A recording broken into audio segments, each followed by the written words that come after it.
우울증. So 36.8% of people in Korea are thought to be depressed. So there's been tremendous growth, as we know, but this is really disturbing. Highest expected rate of depression in the entire OECD.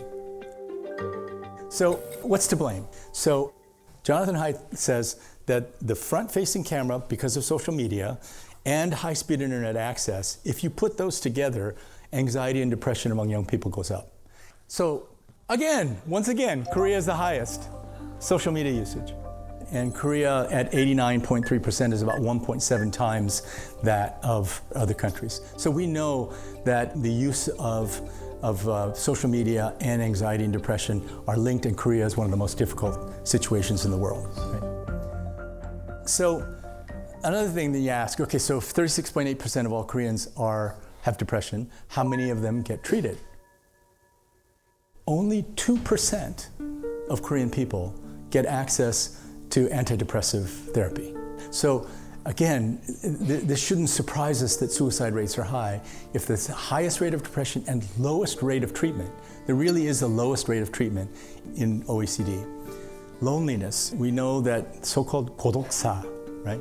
고독사 is higher in Korea than anywhere else.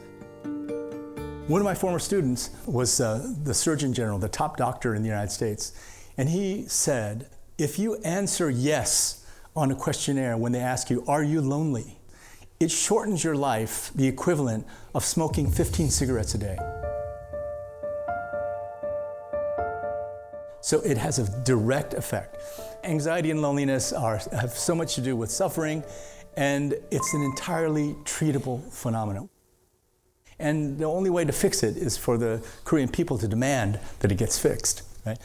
In the US, you see a lot of celebrities talking about depression. You know, Dwayne Johnson said depression doesn't discriminate, it affects everybody. Lady Gaga also said that she suffered from depression her entire life, founded a nonprofit. The British actress Emma Thompson also said depression is really common, it's something that we should all think about. And I had the great good fortune of meeting the BTS guys. And I was on a panel with them at the UN, and RM gave a beautiful speech about how people should love themselves. I have come to love myself for who I am, for who I was, and for who I hope to become. What is your name? Speak yourself. Thank you very much.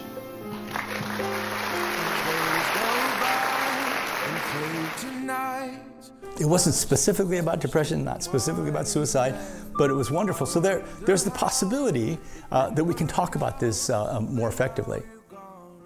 A story about a friend of mine. His name is Kevin Hines, and he's a very famous person because he's one of the few people to jump off the Golden Gate Bridge, you know, in San Francisco, one of the highest bridges. He jumped off the Golden Gate Bridge,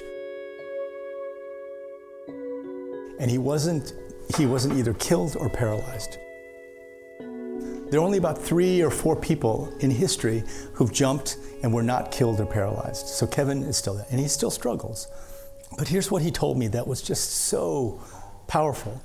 He said that before he jumped, he was walking back and forth on the bridge for 45 minutes, looking very distressed, right? And there were many people that walked by him and saw him. And he said that if one person had asked him, "How are you doing?" he wouldn't have jumped. And the other thing he says that's crazy is he says that when he jumped off the bridge, he thought he had endless problems. His problems were unsolvable. But he said the minute his hand came off the bridge, all the solutions to his problems came into his head. And he thought, what an idiot. Why did you do that? And he says many survivors of suicide say the same thing.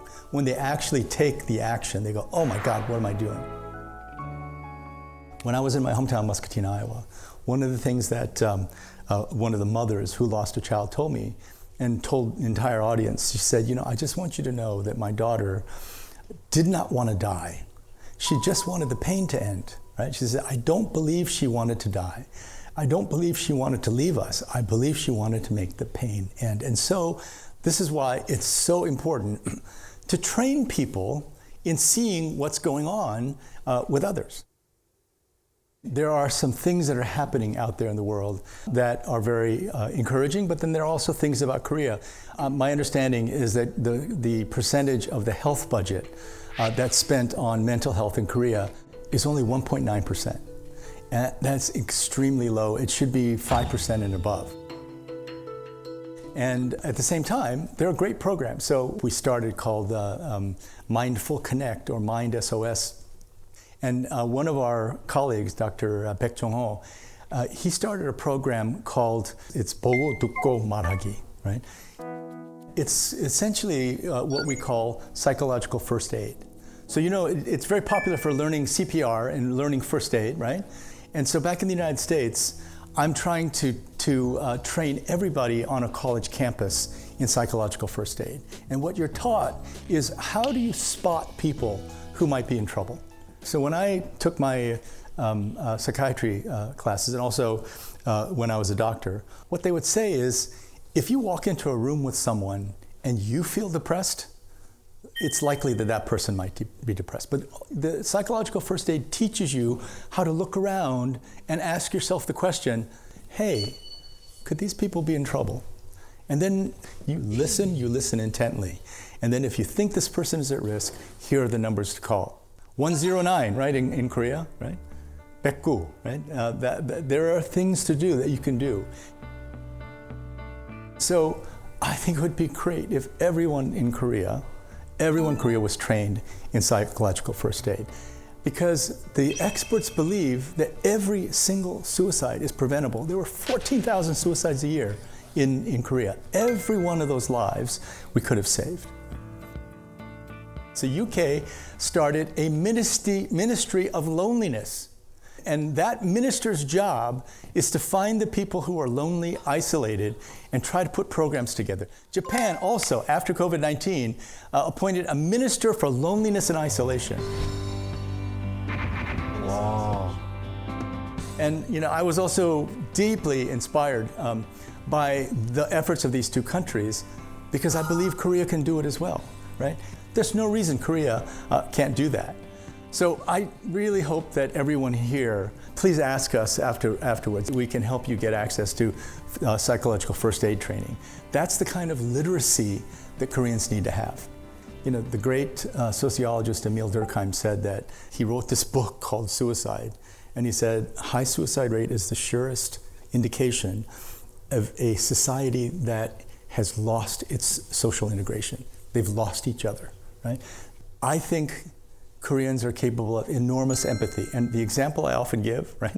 So the other time when my World Bank staff gave me all this information on Korea was during the IMF 시대, the 금모기 운동.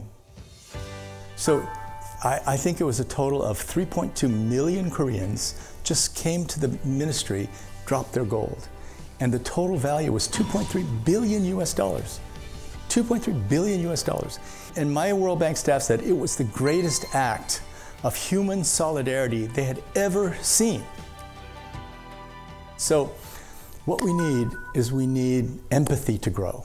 You know, helping each other face to face, asking your friends if they're in trouble, asking your friends if they had thought about hurting themselves, and getting trained so you know what to do, you're comfortable with asking the questions.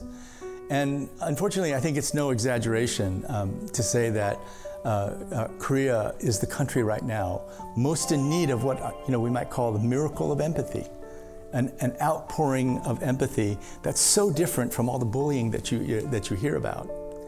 So, what did they say? You can do it, right? I think Korea can do it, and it has to do it. You know, a revolution of empathy, a revolution of care that will... Koreans are so smart, are so well trained, are so well educated, that something that starts relatively small, I think can grow quickly, right? So if all of you can be part of the revolution in empathy, I think that it will be another Korean miracle. Became referred to by Korean young people as Hel Joseon, right? What happened in Korea? According to the Korean Educational Development Institute, About 49.2% of Korean parents responded that private education expenses are a heavy burden, right? In reality, half of children under the age of 6 receive private education. Half under 6. And even among children under 2 years old, 25%, 1 in 4, is receiving private lessons. So, you know, this story just came out, right? One of the famous English language institutes.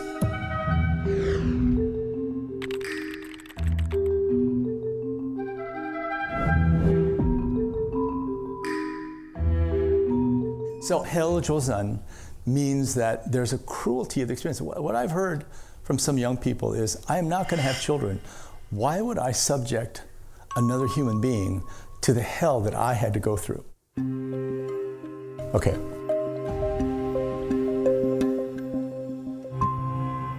So let me just give you one piece of data, right? 1960, when I was born, right? The birth rate was still six children per woman, right? And at 0.72, I just told you, there was the rate in 2023. So at 0.72, if 2.1 is what's required to replace the population, the births in Korea are 1/3 of what's required to replace the population. And in Seoul, it's even lower. It's not 0.72, it's 0.55. So just to, you know, at a birth rate of 0.72, right? Just to make it very clear, 100 Koreans today will give birth to 36 children. Those 36 children will grow up, become adults, and they will give birth to 13 children. Those 13 children will grow up and give birth to 5 children. So 100 people today are going to be replaced by 5 people in just 4 generations, right? So this means that 16 million Koreans will disappear. And in terms of the age of its population, again, will be the highest in history. Half the population will be over the age of 65. Less than 10% will be under 25. And children under 5 will make up 1% of the population. Then you have to ask the question, so how can Korea increase its birth rate? And of course, you can't force Korean women to have children. And there are a lot of incentives now. And I think the monthly stipend or direct benefit from having a child went up from, I think it was 40만 원 to 80만 원, something like that. It was increased. And there was a tiny increase in the birth rate. Unfortunately, the experience is that those kind of direct subsidies for women to have children haven't really worked very well anywhere in the world. So if we're serious about tackling this issue, I think what we have to do is, first of all, really try to understand the situation in Korea. There's a lot of interesting research. There are very brilliant Korean scholars who are working on this already. We have to gather the data that we already have, and we have to especially do different kinds of research to get even more information. Interesting things are already happening. So in one survey, 26% of unmarried women respondents in Korea said that they would consider having a child without getting married. This means that as the number of unmarried women increases, the number of voluntary single mothers is also growing. And of course, an example is the celebrity Sayuri. So Sayuri had a child, and the sperm donor came from Japan. Sorry, is it okay to talk about sperm in 어쩌다어른? I'm okay. 뭐 의학적 용어니까요. 그렇죠, 그렇죠. Because we're 어른이니까. And so you might ask, why would the sperm donor come from Japan? Part of it is that Korea's laws are still very restrictive. If a woman wants to get a sperm donation, they have to have a husband. And it goes even further than that, either a husband or a common law partner. And the partner, the male partner, has to have some kind of disease or problem so that their sperm is not viable. 아, 결격 사유가 있어야 되는구나. But in most of the rest of the world, including Japan, it's much easier to get access to sperm donations. Well, you know, Japan for 25 years has been working very hard on increasing their birth rate. So in Japan, one of the things they did to increase the birth rate was they made paternal and maternal leave much easier, right? They instituted lots more support for new mothers, right? And Prime Minister Kishida was the foreign minister when I was visiting Japan very frequently. And Prime Minister Kishida said, okay, we have done everything that you can possibly do. We now look like Norway or Sweden in terms of our social support. So please don't tell me to do more, because I don't know of anything more we could do. And in 2023, Japan's birth rate was almost double Korea's birth rate. Right? Wow. Now, China, their birth rate is still over 1, right? But remember the one-child policy? Now it's the 3-child policy, right? They're actively encouraging, but they've also looked very carefully at how to increase the birth rate. So what they've done is take on something called the hukou system, right? So in China, it used to be that if you were not legally married, it was almost impossible to register a child under the hukou system. And the hukou system is what gives you the right to have education, health care, and services, right? So now a woman, no matter how they have the child, through a surrogate, through adoption, no matter how they have the child, in most provinces, they can register the child and the child will have access to education, health care, and everything. So, you know, immediately they have done something that has led to many new stories about people. You know, there's a very famous economist, a friend of mine, who had 3 children, one by adoption, one by surrogacy, one with a partner, right? And now the stories are everywhere. So everything's changed, right? This has been a very interesting development for China. So. We really have to develop a much deeper and broader knowledge of what's going on in Korea, but also all the innovations that are happening all over the world. And I think, you know, first of all, we're going to need very strong leadership from government officials, but also the private sector. I don't know if it's exactly what should be done, something like it,